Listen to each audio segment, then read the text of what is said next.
ಪ್ರಕರಣ 6. ರಾಜನ ಕೋಪ, ಋಷಿಗಳ ಶಾಂತ ಸ್ವರೂಪ.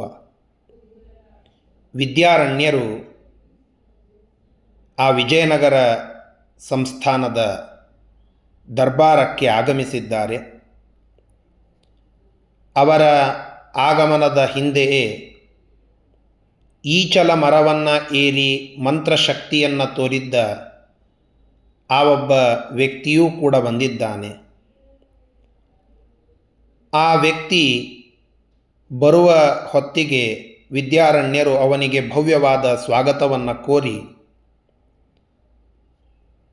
ತಮ್ಮ ರಾಜಗುರುವಿನ ಸ್ಥಾನದ ಮಗ್ಗಲಿನಲ್ಲಿಯೇ ಒಂದು ಆಸನವನ್ನು ಅವನಿಗೆ ಕೊಟ್ಟಿದ್ದಾರೆ. ಬಾ ಇಲ್ಲಿ ಒಳಗಡೆ ಕೂಡು ಎಂಬುದಾಗಿ ಅವನಿಗೆ ಭವ್ಯ ಸ್ವಾಗತವನ್ನು ಆ ಯತಿಗಳು ಕೋರಿ ಆದರವನ್ನು ತೋರಿದ್ದಾರೆ. ಇದನ್ನು ನೋಡಿದ ಎಲ್ಲರೂ ನಿಬ್ಬೆರಗಾಗಿದ್ದಾರೆ. ರಾಜ ತುಂಬ ಕೋಪಗೊಂಡು ಅನೇಕ ಮಾತುಗಳನ್ನು ಆಡಿದ. ಆ ಮಾತುಗಳಿಗೆಲ್ಲ ವಿದ್ಯಾರಣ್ಯರು ಶಾಂತವಾದ ಸ್ವರೂಪವನ್ನು ಇಟ್ಟುಕೊಂಡು ಅವನಿಗೆ ಉತ್ತರಿಸಿದ್ದಾರೆ. ಹೇಗೆ ಆ ರಾಜನ ಕೋಪದ ಅಭಿವ್ಯಕ್ತಿ ಅದು ಈ ಪ್ರಕರಣದಲ್ಲಿ ಬರ್ತಾ ಇದೆ.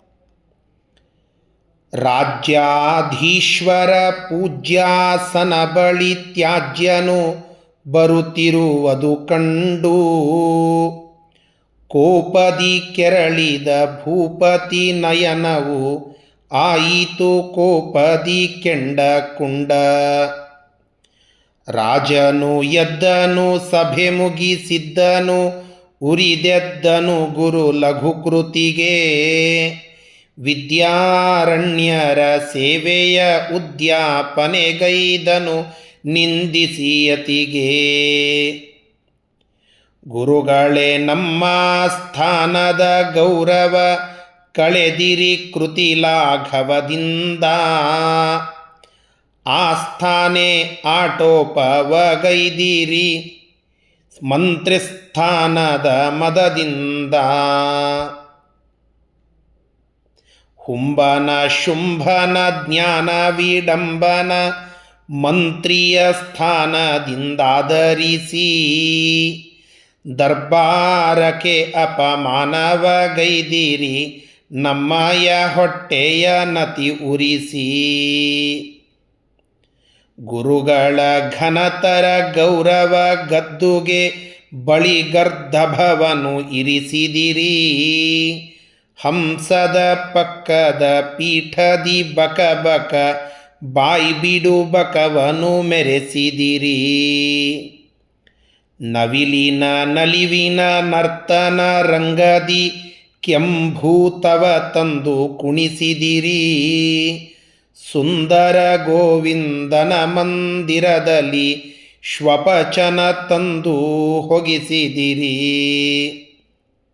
ನೀವೇನೋ ಗುರು ಆದರೆ ಗುರು ತರ ನೀವು ಗೈದಿರಿ ಈ ಅಪರಾಧ.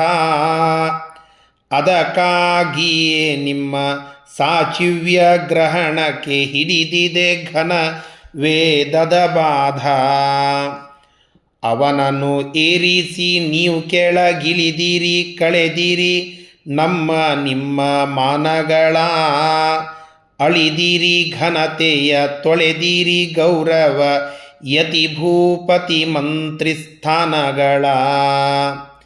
ಸಿಂಹದೂಪಹ್ವರ ಸಿಂಹಾಸನದಲ್ಲಿ ಧೂರ್ತ ಸೃಗಾಲನ ಸ್ಥಾಪನೆಯ.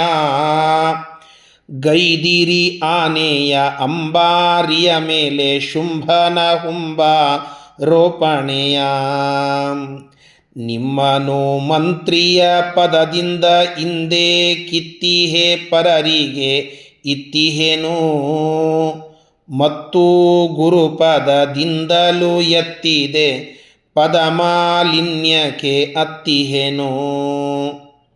ಎನ್ನುತ್ತ ರಾಜನು ಉನ್ನತ ಮಹಿಮಾ ಸನ್ನುತ ಗುರುಗಳ ಜರೆದಿದ್ದ. ಹಿಂದಕ್ಕೆ ಆಯತಿ ಮಾಡಿದ ಉಪಕಾರದ ಹೊರೆಯನೆತ ಮರೆತಿದ್ದ. ಜಗಹೊಣೆಗಾರಿಕೆ ನೊಗವನು ಹೆಗಲಿಂದಿಳಿಸಿದ ನೃಪನಭಿನಂದಿಸುತ್ತ. ಮುಪ್ಪಿನ ಕಾಲದಿ ತಪ್ಪಿತು ಭಾರವು ಎಂದಭಿನಂದಿಸಿದರು ನೃಪನ.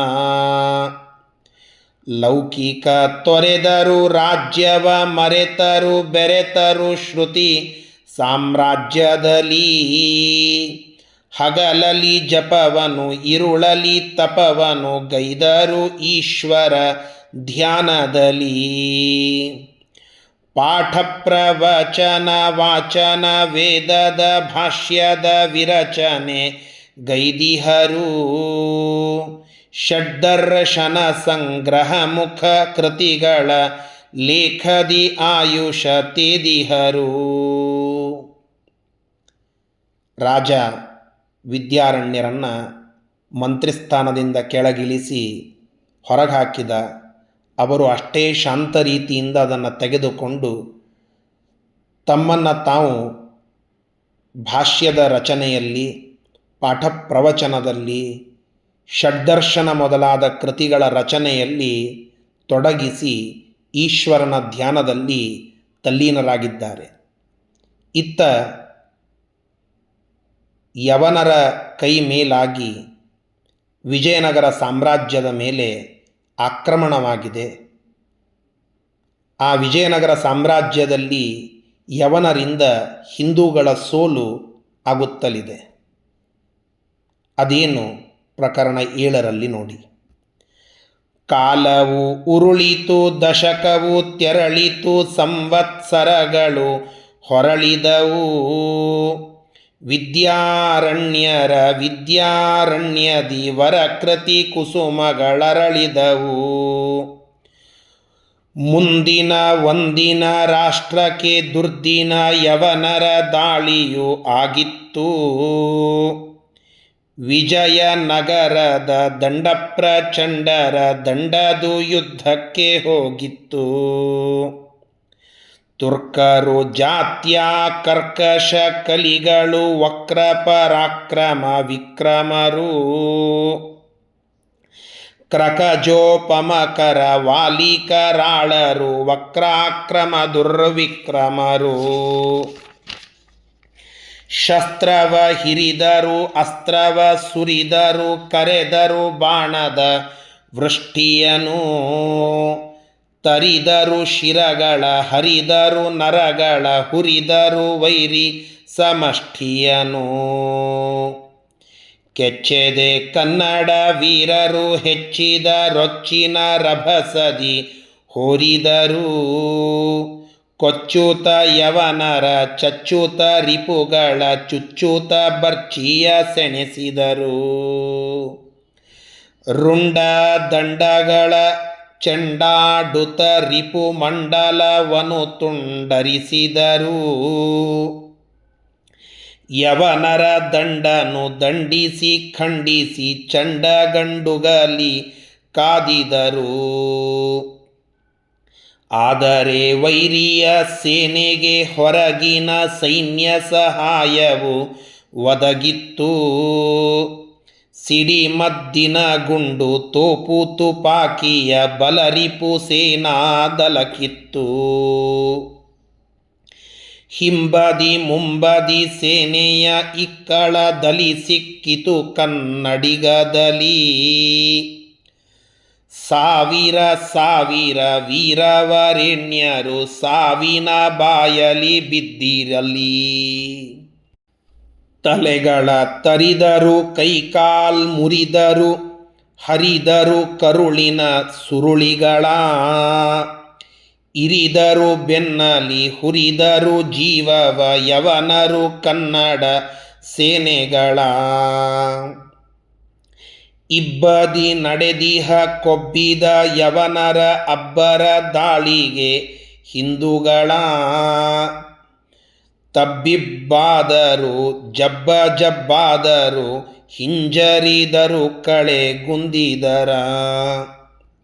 ಹಿಂದೂಗಳೆಲ್ಲರೂ ಹಿಂದಕ್ಕೆ ಸರಿಯಲು ತೊಡಗಿದರೆಂಬುವ ಸುದ್ದಿಯನು ವಿದ್ಯಾರಣ್ಯರು ಕೇಳಿದ ಕ್ಷಣದಲ್ಲಿ ನೆನೆದರು ಮಂತ್ರದ ಸಿದ್ಧಿಯನು.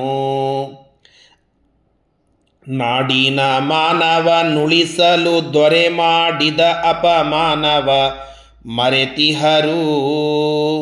ಕರೆಯದೆ ಇದ್ದರು ರಣರಂಗಕ್ಕೆ ತಾವಾಗಿಯೇ ಯತಿಗಳು ಬರುತಿಹರು. ಬುಕ್ಕನು ನೋಡಿದ ದುಃಖದಿ ಮಾಡಿದ ಪಕ್ಕನೆ ಗುರುಪದ ವಂದನೆಯ. ಸೋಲಿನ ಲಕ್ಷಣ ತಿಳಿದು ವಿಚಕ್ಷಣ ಗೈದನು ಮೂಕಾಕ್ರಂದನೆಯ. ವಿದ್ಯಾರಣ್ಯರು ಆ ಬುಕ್ಕನ ಆಸ್ಥಾನವನ್ನು ಬಿಟ್ಟು ಹೊರಗಡೆ ಬಂದ ನಂತರದಲ್ಲಿ ಅಲ್ಲಿಯಾದ ಯವನರ ಆಕ್ರಮಣ, ಅಲ್ಲಿ ವಿಜಯನಗರ ಸಾಮ್ರಾಜ್ಯಕ್ಕಾದ ಸೋಲು, ಇದೆಲ್ಲವನ್ನು ಈ ಪ್ರಕರಣ ಹೇಳಿತು. ಕೊನೆಯಲ್ಲಿ ಅಲ್ಲಿ ಬುಕ್ಕ ಸೋತ ಮೇಲೆ ಆ ರಣಾಂಗಣಕ್ಕೆ ಆ ಸೋತ ಸಂದರ್ಭದಲ್ಲಿ ಅವನು ಮಾಡಿದ ಅಪಮಾನವನ್ನೆಲ್ಲ ಮರೆತು ಗುರು ವಿದ್ಯಾರಣ್ಯರು ಆಗಮಿಸಿದ್ದಾರೆ. ಆ ವಿದ್ಯಾರಣ್ಯರು ಶಿಷ್ಯನಾದ ಬುಕ್ಕನ ಮೇಲೆ ಅನುಗ್ರಹ ಮಾಡುತ್ತಾ ಇದ್ದಾರೆ. ತಮ್ಮ ಮಂತ್ರದ ಪ್ರಭಾವದಿಂದ ವೈರಿಗಳ ಪರಾಭವವಾಗುವಂತೆ ಮಾಡುತ್ತಾ ಇದ್ದಾರೆ. ಇದೇ ಪ್ರಕರಣ 8. ಸಂತರು ಬಂದರು ಭಾರಿ ದುರಂತವ ತಪ್ಪಿಸುವಾಲೋಚನೆಯಿಂದ. ಈಚಲ ಮರದಿಂದೀಚೆಗೆ ನೀಚನು ನೀಡಿದ ಮಂತ್ರದ ಬಲದಿಂದ. ಕಣ್ಣನು ಮುಚ್ಚುತ ಬಾಯನು ಬಿಚ್ಚುತ ಪಠಿಸಿದ ರವನ ಮಂತ್ರವನು. ದೂರದ ವಸ್ತುವ ಎಳೆಯುವ ಸೆಳೆಯುವ ಆಕರ್ಷಣ ನುಡಿ ತಂತ್ರವನು. ಪಂಪಾಪತಿಯ ಅಕಂಪನ ಶ್ರದ್ಧೆಯ ನೊಂಪಿಯಿಂದ ಯತಿ ಭಜಿಸಿದರು. ಭುವನೇಶ್ವರಿಯನು ಸ್ತವನಿಸಿ ಕವನಿಸಿ ಮಂತ್ರದಿ ಬಲವನ್ನು ಸೃಜಿಸಿದರು. ಒಮ್ಮಿಂದೊಮ್ಮೆಲೆ ಗಮ್ಮತವಾಯಿತು ಚಿಮ್ಮುತ ಬಂದವು ಅಸ್ತ್ರಗಳು. ಕ್ರೂರ ವೀರ ಖರ ವೈರಿವರೆಣ್ಯರು ಕರದಲ್ಲಿ ಪಿಡಿದೆಲ್ಲ ಶಸ್ತ್ರಗಳು. ಖರ ಕರವಾಳ ಕರಾಳಗ ದಾಶರ ತೋಪು ತುಬಾಕಿಯು ಸಿಡಿಮದ್ದು. ಕೊಸರಿಯವನರ ಕರದಿಂದ್ಯದ್ದವು ಬಿದ್ದವು ವೈರಿಗೆ ಯಮಗುದ್ದು. ಬುಕ್ಕನ ಸಮರದ ಶಿಬಿರದ ಪಕ್ಕದಿ ಪಕ್ಕನೆ ವೈರಿಗ ಲಸ್ತ್ರಾಸ್ತ್ರ. ಕಸಿದು ಕಿತ್ತಿಯ ತೊಯ್ದಂತೆ ಬಂದು ಬಿದ್ದವು ಮಂತ್ರವೇ ಬ್ರಹ್ಮಾಸ್ತ್ರ. ಬುಕ್ಕನ ಶತ್ರುಗಳೆಲ್ಲರೂ ತುರ್ಕರು ನಿಶಸ್ತ್ರಾಸ್ತ್ರ ನಿರಾಯುಧರು. ಹಲ್ಲನು ಕಿತ್ತಿದ ಹಾವಾದರು ಬೋನಲಿ ಒದ್ದಾಡುವ ಶ್ವಾಪದರು. ಬರ್ಚಿಯು ಬಾಣವು ತೋಪು ತುಬಾಕಿಯು ಎಲ್ಲವೂ ನೃಪ ಶಿಬಿರಾಂಗಣದಿ. ತೋಬಾ ತೋಬಾ ದಟ್ಟಿಸಿ ಹೊಟ್ಟೆಯಿಸಿರಿ ಕೆಂಗೆಟ್ಟರು ರಿಪುಚಣದಿ. ತುರ್ಕರು ತುಂಟರು ಬಂಟರು ಆದರು ಮಂತ್ರದಿಂದ ಆದರು ಕಂಗಾಲು. ಕಸಿಯಲು ಆಯುಧ ಬಸಿಯಲು ಧೈರ್ಯವು ಬಂದರು ಹೊಸೆಯುತ ಅಂಗಾಲು. ದಯೆದೋರಿರಿ ಎಂದು ಶರಣೆಂದು ಬಂದರು ತರದಲ್ಲಿ ಬಿಳಿ ಬಾವುಟ ಹಿಡಿದು. ಕೈ ಮುಗಿಯುತ ಕರುಣೀಕ್ಷಣ ಸಂರಕ್ಷಣ ಯಾಚಿಸಿದರು ಮಿದು ನುಡಿದು. ಶರಣೆಂದವರಿಗೆ ಕರುಣೆಯ ತೋರಿಸಿ ಬುಕ್ಕನು ರಿಪುಗಳ ಕ್ಷಮಿಸಿದನು. ರಕ್ಕಸ ರಿಪುಗಳ ಸೊಕ್ಕನು ಅಡಗಿಸಿ ಗುರುಗಳ ಪಾದಕ್ಕೆ ನಮಿಸಿದನು. ಗುರುಗಳೇ ಭೂಕಲ್ಪ ತರುಗಳೇ ತಮ್ಮಯ ಪದ ಅರವಿಂದಕ್ಕೆ ವಂದನೆಯು. ನಿಮ್ಮನು ನಿಸಿದೆನಗೆಷ್ಟಾದರೂ ಸಾಲದು ಧಿಂನಿಂದನೆಯು. ನಿಮ್ಮಿಂದುಳಿದೆವು ಬೆಳೆದೆವು ಹೊಳೆದೆವು ಸಮ್ರಾಟ್ ಪದವಿಯ ಅಧಿಕಾರ. ಪಡೆದೆವು ಮೆರೆದೆವು ಉರಿದೆವು ನಿಮ್ಮನೆ ಮೆರೆದೆವು ನಮಗಿದೋ ಧಿಕ್ಕಾರ. ಯವನರ ದಾಳಿಗೆ ಭಟ ವೈಹಾಳಿಗೆ ನನ್ಬಲ ಧೂಳಿ ಪಟವಾಗಿ. ತುರುಕರ ರೊಚ್ಚಿಗೆ ರೋಷದ ಹುಚ್ಚಿಗೆ ನುಚ್ಚು ನೂರು ಸಾವಿಗೆ ತಾಗಿ. ಆಗುತ್ತಲಿದ್ದೀತು ಎಲ್ಲರ ಪ್ರಾಣವೇ ಹೋಗುತ್ತಲಿದ್ದೀತು ಸಮರದಲ್ಲಿ. ಮರಣ ಮೃದಂಗವು ಮೊಳಗುತ್ತಲಿದ್ದೀತು ವಿಜಯಾಭಿದ ಈ ನಗರದಲ್ಲಿ. ಮೃತ್ಯು ತನ್ನಕ ಬಂಧಕ್ಕೂ ಬಾಹುವ ನಮ್ಮಯ ಮೇಲೆ ಚಾಚಿತ್ತು. ಸಾವಿರ ಸಾವಿರ ಸೈನಿಕ ಪಾಲಕ ರಾಜರ ಬದುಕನೆ ಬಾಚಿತ್ತು. ಸಾವಿನ ಹಾವಿನ ವಿಷ ಹೆಡೆಯಡಿಯಲಿ ಅಡಿ ಇರಿಸಿದ ನಮ್ಮ ನುಳಿಸಿದಿರಿ. ಭರದಿಂದ್ಯರಗಿದ ಮೃತ್ಯುವ ಬರಿಗೈಯಿಂದಲೇ ಮರಳಿಸಿ ಕಳಿಸಿದಿರಿ. ತಮ್ಮಯ ವಿದ್ಯೆಯ ಸಂಜೀವಿನಿ ಕಾರಂಜಿಯ ನಮ್ಮೇಲ್ ಪುಟಿಸಿದಿರಿ. ವಿಷ ಉಣ ಹೊರಟಿರುವೆ ಎಮ್ಮೆಲ್ಲರಿಗೂ ಅಮೃತಾಶನ ಸಂಘಟಿಸಿದಿರಿ. ಮಸಣ ಗಟ್ಟಿಯಾಗುವ ಈ ಪಟ್ಟಣ ಅಮರಾವತಿಯನೇ ಮಾಡಿದಿರಿ. ಇಲ್ಲಿಯೇ ಅಮೃತವ ಹರಿಸಲು ನಂದನ ವನಕ್ಕೆ ಕಾಲುವೆ ತೋಡಿದಿರಿ. ವಂದನೆ ಪುನರಭಿನಂದನೆ ಭಕ್ತಿಸ್ಯಂದನೆ ಗುರುಗಳ ಚರಣಕ್ಕೆ. ಎಷ್ಟು ಕೃತಜ್ಞತೆ ಸಲ್ಲಿಸಿ ಲಾಗಬಲ್ಲೇವಿ ಚರಣಕ್ಕೆ. ಇಲ್ಲಿ ಬುಕ್ಕ ತನ್ನ ಅಸ್ತ್ರಶಸ್ತ್ರಗಳೆಲ್ಲ ಸೋತು ಹೋದಾಗ ಗುರುಗಳನ್ನು ಅವಲಂಬಿಸಿ ಅವರ ಅನುಗ್ರಹದಿಂದ ತಾನು ಗೆಲ್ಲುತ್ತಾನೆ. ಗುರುಗಳು ಆ ಈಚಲ ಮರದ ಮಂತ್ರವಾದಿಯ ಮಂತ್ರವನ್ನು ಅಲ್ಲಿ ಜಪಿಸಿ ಈ ಬುಕ್ಕನಿಗೆ ವಿಜಯವನ್ನು ತಂದುಕೊಟ್ಟಿರ್ತಾರೆ. ಆಗ ತಾನು ಮಾಡಿದ ತಪ್ಪನ್ನು ಹೇಳಿ ಪುನಃ ಅಭಿವಂದನೆಯನ್ನು ಸಲ್ಲಿಸಿ ಗುರುಗಳ ಪಾದಕ್ಕೆ ಎರಗುತ್ತಾನೆ. ಬುಕ್ಕನಿಗೆ ಪಶ್ಚಾತ್ತಾಪ ಮಿಕ್ಕುತ್ತದೆ. ಮುನಿಗಳ ಕರುಣೆ ಅದು ಉಕ್ಕುತ್ತದೆ. ಆ ಮಿಕ್ಕಿದ ಪಶ್ಚಾತ್ತಾಪಕ್ಕೆ ಕರುಣೆ ಉಕ್ಕಿದ್ದು ಹೇಗೆ? ಇದು ಪ್ರಕರಣ 9ರಲ್ಲಿ ಕವಿಗಳ ನುಡಿಗಳು. ಎನ್ನುತ್ತ ಬಾಗಲು ಭಕ್ತಿಯು ಮಾಗಲು ಗುರುಪದ ತಾಗಲು ಬುಕ್ಕ ನೃಪ. ವಿದ್ಯಾರಣ್ಯರು ನಸು ನಕ್ಕು ನುಡಿದರು ತೋರುತ ನೃಪನಲಿ ಪೂರ್ಣ ಕೃಪಾ.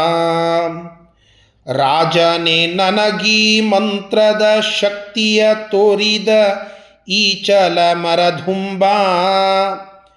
ಮಚ್ಚನು ಕೆಳಗೆ ಮರೆತೇರಿದವನ ಸರಸರ ಆಮರ ಮಲಗಂಭ.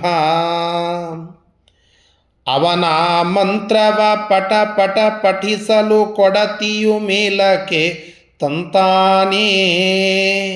ಸೆಳೆದೆಳೆದೊಯ್ಯಲ್ಪಟ್ಟಿತು ಜಿಗೀತು ಮಂತ್ರಕ ಸಾಧ್ಯವು ಎಂತಾನೆ. ನಾನು ಬಲ್ಲೇನು ನಾನಾ ತರಹದ ವೈದಿಕ ಆಧ್ಯಾತ್ಮಿಕ ಮಂತ್ರ. ಜಪ ತಪ ದಿಂ ಜಗದೀಶನ ಅರ್ಚಿಸಿ ಮೆಚ್ಚಿಸಿ ಮುಕ್ತಿ ಪಡೆಯುವ ತಂತ್ರ. ಆದರೆ ಅಂತಹ ದೈವಿಕ ಮಂತ್ರವ ಲೌಕಿಕುಪಯೋಗಿಸಿ ವ್ಯರ್ಥ. ಅದು ಇರುವುದು ಮನು ಕುಲದುದ್ಧಾರಕ್ಕೆ, ಮೋಕ್ಷಕ್ಕೆ ಅದುವೇ ಪುರುಷಾರ್ಥ. ಲೌಕಿಕ ಕುತ್ತೋ ವಿಪತ್ತೋ ಮತ್ತಾವುದೋ ಆಪತ್ತದು ಒದಗಿದರೆ, ಈಚಲ ಮರದವನ ಮಂತ್ರವೇ ಸಾಕು ಏನೇ ಸಂಕಟ ಎರಗಿದರೆ. ಉದ್ಧಟ ರಿಪು ಜೊತೆ ಯುದ್ಧ ಪ್ರಸಂಗವು ಉದ್ಭವವಾದರೆ, ರಾಜ್ಯಕ್ಕೆ ಮದ್ಯದ ಮರದ ಸಿದ್ಧನ ಮಂತ್ರವ ಉಪಯೋಗಿಸಿ ಬಹು ದಂಥ ವ್ಯಾಜ್ಯಕ್ಕೆ. ನಾನಿಮಗವನನು ಪರಿಚಯಿಸಲು ಒಮ್ಮೆ ಬಾ ಎಂದೇ ಬಂದನು ಸಭೆಗಂದು. ಅವನನು ಬೈದಿರಿ ನನ್ನ ನಿಂದೆ ಗೈದಿರಿ, ಆದರೆ ಬಂತ ಪದ ಇಂದು. ಕೆಡುಕರು ಕುಡುಕರು ಹಿಟುಕರು ಮನೆ ಮಠ ಮುರುಕರು ಆ ಮಾರಕರು, ಯುದ್ಧಕ್ಕೆ ಬಂದರು ಪ್ರಳಯವ ತಂದರು, ಸೋತರು ಹಿಂದೂ ಸೈನಿಕರು. ಅದು ಕೇಳಿ ನಾ ಬಂದೆ ಆ ಮಂತ್ರವ ನಂದೆ, ಹರ ಹರ ದುರ್ಗೆಯ ತಾಯ್ತಂದೆ. ವೈರಿಯ ಶಿಕ್ಷಿಸಿ ನಾಡನು ರಕ್ಷಿಸಿ ಎಂತೆಂದು ಪ್ರಾರ್ಥಿಸಿ ದೆನು ಅಂದೆ. ಆಯಿತು ಭುವನೇಶ್ವರ್ಯದ ಯೋದಯ, ತೊಲಗಿತು ದೇಶ ಭಯಪಾಡು. ನಾಡಿದು ಸಂಕಟ ಮುಕ್ತವು ಆಯಿತು, ನನಗೂ ಹೋಗಲು ಅನುವಾಯಿತು. ಲೌಕಿಕ ಕಾರ್ಯಕ್ಕೆ ವೈದಿಕ ಮಂತ್ರದ ಬದಲಿಗೆ ಈ ಮಂತ್ರ ಒಳಿತಲ್ಲ. ಪ್ರಾಪಂಚಿಕ ಸಾಧಾರಣ ಕಾರ್ಯಕ್ಕೆ ಇಂತಹ ಮಂತ್ರವೇ ಸಾಕಲ್ಲ. ಅದು ಆ ಕ್ಷುದ್ರ ದರಿದ್ರನ ವಶದಲ್ಲಿ ಇರುವುದು ನಾ ಕಂಡೆ ಮನೆಗಂಡೆನು. ಎಂದಾದರೂ ನಿಮಗದರುಪಯೋಗವು ಆಗಲಿ ಎಂದವನ ಕರೆತಂದೆನು. ಒಳ್ಳೆಯ ವಿದ್ಯೆಯು ಎಲ್ಲಿಯೇ ಇದ್ದರೂ ಗ್ರಾಹ್ಯವು ನತ್ಯಾಜ್ಯವು ಎಂದು, ನಿಮಗೆ ಅಮಾನ್ಯವೇ ಆದ ಜಘನ್ಯನ ಗೌರವಿಸಿದೆ ನಾ ಕರೆತಂದು. ನಾ ಸನ್ಯಾಸಿಯು ವಿಷಯ ಜಿಹಾಸೆಯು ಯಾವುದೇ ಆಶೆಯು ಎನಗಿಲ್ಲ. ಇಂತಹ ಸಿದ್ಧಿಯು ಎನ್ ಪರಮಾರ್ಥಕ್ಕೆ ಮುಕ್ತಿಗೆ ಉಪಯೋಗತೆ ಇಲ್ಲ. ಆದರೂ ರಾಜ್ಯಕ್ಕೆ ವೈರಿಯ ವ್ಯಾಜ್ಯಕ್ಕೆ ಅತ್ಯುಪಯುಕ್ತವು ನಿಮಗೆಂದು, ನಿಸ್ಪೃಹತೆಗೆ ಬೀಗಿದ ನಾ ಬಾಗಿದೆ ನಿಮಗುಪಯೋಗ ಆಗಲಿ ಎಂದು. ಮಂತ್ರವ ಕಲಿತವ ಪರಿಚಿತನಾದನು ಆಹೈದನು ನನಗಂದಿಂದ. ರಾಜಸ್ಥಾನಕ್ಕೆ ಬಂದನು ಒಂದಿನ ಎದುರಿಗೆ ನಿಂದನು ಭಯದಿಂದ. ನಾನು ನೋಡಿದೆ ಕೂಡಲೇ ಅವನಿಗೆ ನೀಡಿದೆ ಸ್ವಾಗತ ಸತ್ಕಾರ. ಎನ್ನಯ ಪಕ್ಕದ ಪೀಠವ ತೋರಿಸಿ ಮಾಡಿದೆ ಕೈ ಸನ್ನೆ ಉಪಚಾರ. ಅಬ್ಧಿಯ ಕರ್ದಮ ಮಧ್ಯದಿ ಬಿದ್ದಿಹ ವಿದ್ಯುದ್ವಲಯಿತ ದಿವ್ಯಮಣಿ. ಮಣ್ಣಿನ ಪದರಲ್ಲಿ ಮುದುರಿದ ಮುಚ್ಚಿದ ಚಿನ್ನದ ಅದರಿವ ಚನ್ನಗಣಿ. ಬಾಳಿನ ಗ್ರಂಥಕ್ಕೆ ಬದುಕಿನ ಭಾಷ್ಯವ ಬರೆದ ನಿರಕ್ಷರ ಕುಕ್ಷಿ ಇವ. ಮುಚ್ಚಳ ಮುಚ್ಚಿದ ಗುಟ್ಟನು ಬಿಚ್ಚದ ಮಾನವ ಮೌಲ್ಯದ ರಕ್ಷಿ ಇವ. ಜ್ಞಾನದ ಗಾನದಿ ಮುಖರಿತ ಮಂತ್ರ ಜಗತ್ತಿನ ಮಧ್ಯದ ಮೌನ ಇವ. ಸಿದ್ಧಿಯ ಗೂಢ ಸ್ವರ ಸಂಗೀತದ ಮೂಕಾಲಾಪನ ತಾನ ಇವ.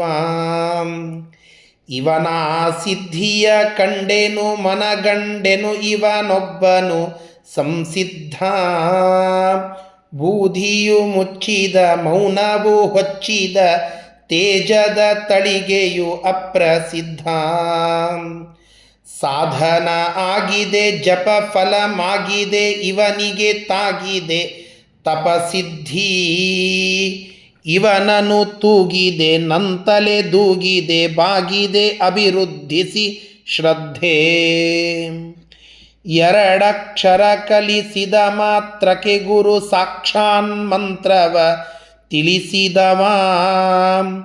ಗುರುವಾಗನೆ ಗುರುದ್ರೋಹಿಯೂ ಆಗನೆ ಗುರು ಗೌರವವನ್ನು ಮಾಡದವ. ಪ್ರಕರಣ 10. ಆದದ್ದೆಲ್ಲವೂ ಒಳಿತೇ ಆಯಿತು. ಹೀಗೆ ವಿದ್ಯಾರಣ್ಯರು ಆ ವ್ಯಕ್ತಿಯ ಪೂರ್ವಾಪರವನ್ನು ತಿಳಿಸ್ತಾರೆ. ಗುರುಗಳು ಅತ್ಯಂತ ವೈರಾಗ್ಯ ಶಿರೋಮಣಿಗಳಾದರೂ ಹಿಂದೂಗಳ ಸಾಮ್ರಾಜ್ಯ ವಿಜಯನಗರ ಸಾಮ್ರಾಜ್ಯಕ್ಕೆ ಆಪತ್ತು ಬಂದಾಗ ಈ ಪ್ರಾಪಂಚಿಕ ಸಾಧನ ಮಾಡಬಹುದಾದ ಮಂತ್ರದ ಸಿದ್ಧಿ ರಾಜನಿಗಿರಲಿ ಅನ್ನುವುದಕ್ಕೆ ಆ ವ್ಯಕ್ತಿಯನ್ನು ಕರೆದದ್ದು ಎಂಬುದು ಗೊತ್ತಾಗ್ತದೆ ಬುಕ್ಕನಿಗೆ. ಅವನು ತನ್ನ ಕಾರ್ಯದಿಂದ ನಾಚ್ತಾನೆ. ತಾನು ಮಾಡಿದ್ದು ಎಂತಹ ಕೆಟ್ಟ ಕೆಲಸ ಅಂತ ಪಶ್ಚಾತ್ತಾಪ ಪಡ್ತಾನೆ. ಮುನಿಗಳು ಕರುಣೆಯಿಂದ ಅವನಿಗೆ ಎಲ್ಲ ಕಥೆಯನ್ನು ಹೇಳಿ ಅವನಿಗೆ ಆಶೀರ್ವದಿಸಿ ಆದದ್ದೆಲ್ಲವೂ ಒಳಿತಾಯಿತು ಎಂಬುದಾಗಿ ಹೇಳುತ್ತಾರೆ.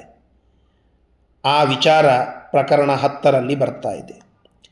ನಿಮಗದು ಬರ್ಷಣ ಕ್ರೋಧೋತ್ಕರ್ಷಣ ಗೈದಿರಿ ನಿಂದಾ ವರ್ಷಣವಾ.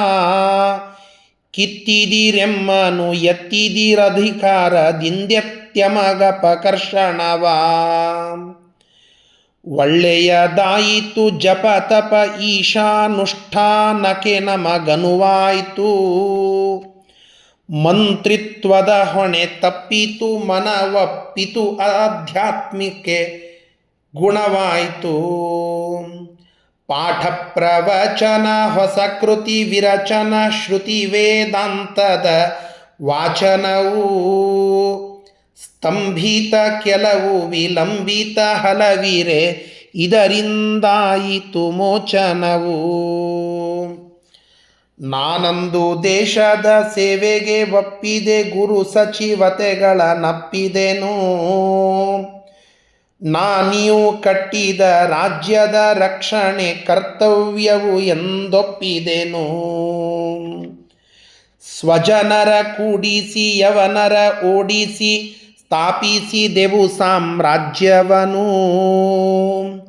ತುರುಕರು ಸ್ತ್ರೀಯರ ಹಿಂಸೆಯ ತಪ್ಪಿಸಿ ಗಳಿಸಿ ಸ್ವರಾಜ್ಯವನು. ರಾಜ್ಯ ಸ್ಥಾಪನ ಯವನರ ಶಿಕ್ಷಣ ಗೋಸ್ತ್ರೀಮಾನದ ರಕ್ಷಣೆಯೂ. ಧರ್ಮದ ಶಾಂತಿಯು ಸ್ಥಾಪನೆಯೂ ಆಯಿತು ರಾಜ್ಯದ ಕುತ್ತು ನಿವಾರಣೆಯೂ. ಎಲ್ಲ ಕಾರ್ಯವು ಮುಗಿಯಿತು ಇನ್ನೇನಾವಶ್ಯಕತೆ ಇಲ್ಲಿಲ್ಲ. ಸನ್ಯಾಸಿಯು ಪುನರಪಿ ಲೌಕಿಕದಲ್ಲಿ ತೊಡಗಲು ಯತಿ ಧರ್ಮಕ್ಕೆ ಸಲ್ಲ. ಸನ್ಯಾಸಿಯಾದರೂ ರಾಜ್ಯದ ಕ್ಷೇಮಕ್ಕೆ ನಾ ಸಂಸಾರಿಯೇ ಆಗಿದ್ದೇ. ಯತಿವ್ರತ ಮುನಿಮತ ಜಪ ತಪ ಪಥದಿಂದತಿ ದೂರಕ್ಕೆ ನಾ ಸಾಗಿದ್ದೆ. ಶಿಕ್ಷೆಯ ನೀಡಿದೆ ಯನ್ಯತಿ ಧರ್ಮದ ರಕ್ಷೆಯ ಮಾಡಿದೆ ಭೂಪಾಲ. ನಿನಗಭಿನಂದನೆ ನಿನ್ನಯ ಮುಂದಿನ ಶಾಸನ ಕೊದಗಲಿ ಸುಖಕಾಲ. ನಮ್ಮನು ಶಾರದೆ ಸೇವೆಗೆ ಕರೆದಳು ಈ ಕರು ತಾಯಿಯ ತೊರೆದಿಲ್ಲಿ. ಬಹುದಿನ ಬಂದಿದೆ ತಾಯಿಯ ಕರೆ ಬಂದು ಹೊರಟಿದೆ ಮಾತೆಯ ಬಳಿಗಲ್ಲಿ. ಶಂಕರ ಭಗವತ್ಪಾದರ ಕಿಂಕರ ಶೃಂಗೇ ರಿಗೆ ನಾ ಹೊರಟಿಹೆನು. ನೀವು ಬೇಡೆನದಿರಿ ನಿಲ್ಲದು ಗಮನವು, ಈ ವಿಷಯದಿ ನಾ ನುರುಟಿಹೆನು. ತಾಯಿಯ ತವರಿಗೆ ತೆರಳುವ ಕಂದನ ತಡೆಯದಿರಿ ನೀವು ಹಿಡಿಯದಿರಿ. ಸಾಗರ ತೀರಕ್ಕೆ ಸಾಗರ ಬೀಳುವ ಬೆಟ್ಟದ ಹೊನಲನ್ನು ತಡೆಯದಿರಿ. ಜ್ಞಾನದ ಮಾರ್ಗದಿ ಹರಿಯುವ ಭಕ್ತಿಯ ಹರಿಲಹರಿಗೆ ತಡೆಯೊಡ್ಡದಿರಿ. ಸತ್ಯದ ಗುರಿಯೆಡೆ ಸಾಗುವ ಶ್ರದ್ಧೆಯ ಸ್ರೋತಕ್ಕೆ ನೀವು ಅಡ್ಡಾಗದಿರಿ. ಮುಗಿಲಿಂದಲೇ ಶಿವ ಜಡೆಯಡೆ ಧುಮುಕುವ ಗಗನದ ಗಂಗೆಯ ತಡೆಯದಿರಿ. ಗೆರೆ ಸೊಪ್ಪೆಯ ಗಿರಿ ತುದಿಯಿಂದುರುಳುವ ದಭೆ ದಭೆ ಜಲ ತಡೆ ಹಿಡಿಯದಿರಿ. ಎಂದಾದರೂ ಈ ಕನ್ನಡ ರಾಜ್ಯಕ್ಕೆ ಬಂದರೆ ಘೋರ ವಿಪತ್ತುಗಳು, ನನ್ನನ್ನು ಕರೆಯಿರಿ ಭುವನೇಶ್ವರಿ ಕೃಪೆ ಕರಗುವವೆಲ್ಲ ಪತ್ತುಗಳು. ನೀತಿಯ ಮಾರ್ಗವ ಪ್ರೀತಿಯ ಪಥವನ್ನು ಎಂದೂ ನೀವು ತೊರೆಯದಿರಿ. ಧರ್ಮೋದ್ಧಾರಕ್ಕೆ ಈ ಸಾಮ್ರಾಜ್ಯವು, ಈ ಮಾತನ್ನು ನೀವು ಮರೆಯದಿರಿ. ಹೋಗುವೆ ನಾ ಪರಮಾರ್ಥದ ಪಥದಲ್ಲಿ, ಸಾಗುವೆ ನೀಗುವೆ ಭವಬಂಧ.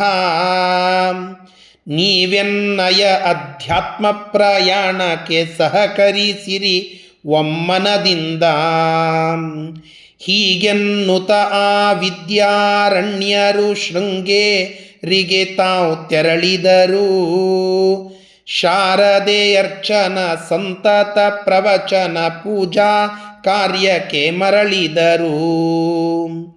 ಮಾತಾಡಲು ಅವಕಾಶವೇ ಇರದಿರೆ ಬುಕ್ಕಗೆ ದುಃಖವು ಮಿಕ್ಕಿತ್ತು. ಪಶ್ಚಾತ್ತಾಪದ ತಾಪವು ಹೃದಯದಿ ಕಂಬನಿ ರೂಪದಿ ಉಕ್ಕಿತ್ತು. ಒಂದೇ ಮಾತಿನ ದೃಢ ನಿರ್ಧಾರದ ಗುರುಗಳ ಸ್ವಭಾವ ಗೊತ್ತಿತ್ತು. ಏನೆಂದರು ಅವರಿಲ್ಲಿಯೇ ನಿಲ್ಲರು, ಬೇಡಿಕೆ ವ್ಯರ್ಥವೆಂದಾಗಿತ್ತು. ಆದರೂ ಏನೋ ಪ್ರಾರ್ಥಿಸಲರಸನು ಬಾಯ್ತೆರೆ ಮುನ್ನವೇ ನಡೆದಿಹರು. ತಮ್ಮಯ ಗೌರಿ ಶಂಕರ ಶೃಂಗದ ಶೃಂಗೇರಿಯ ಪಥ ಹಿಡಿದಿಹರು. ಬುಕ್ಕನು ಮಂತ್ರಿಗಳೊಂದಿಗೆ ಅವರಡಿ ಹುಡಿಯಲಿ ತಾ ಹೊರಲಾಡಿದನು. ಅಡಿ ಹುಡಿ ಮುಡಿಯಲಿ ಮುಡಿಯುತ್ತ ಆ ಸ್ಥಳದಲ್ಲಿ ರಾಜನು ಉರುಳಾಡಿದನು. ರಾಜನು ಸೇನಾಪತಿಗಳು ಸೇನೆಯು ಗುರುಗಳ ಸಾಗಿದ ದಿಕ್ಕಿನೆಡೆ ದುಃಖದಿ ಬಿಕ್ಕುತ ಸಾಷ್ಟಾಂಗ ಪ್ರಣಿ ಪಾತವಗೈದರು ಕಟ್ಟ ಕಡೆ. ದುಃಖದಿ ಬಿಕ್ಕುತ ಸಾಷ್ಟಾಂಗ ಪ್ರಣಿಪಾತವಗೈದರು ಅದು ಕಟ್ಟ ಕಡೆ. ಕೊನೆಯಲ್ಲಿ ವಿದ್ಯಾರಣ್ಯರಿಗೆ ನಮಸ್ಕಾರ ಮಾಡುತ್ತಾ ಇದ್ದಾನೆ. ವಿದ್ಯಾರಣ್ಯರು ಹೇಳಿದರು, ನೀನು ಮಾಡಿದ್ದು ಸರಿಯೇ ಆಯಿತು. ಹಿಂದೂ ಸಾಮ್ರಾಜ್ಯದ ರಕ್ಷಣೆಗೆ ಸ್ಥಾಪನೆಗಾಗಿ ನಾನು ನಿಮ್ಮ ಮಾರ್ಗದರ್ಶಕನಾಗಿ ಇಲ್ಲಿ ಮಂತ್ರಿಯಾಗಿ ಇದ್ದೆ. ನಾನೊಬ್ಬ ಸನ್ಯಾಸಿ. ನನ್ನ ಕರ್ತವ್ಯ ಪಾಠ ಪ್ರವಚನ, ಶಾರದೆಯ ಪೂಜನ, ಅನೇಕ ಗ್ರಂಥಗಳ ರಚನ, ಏಕಾಂತ ಸಾಧನ.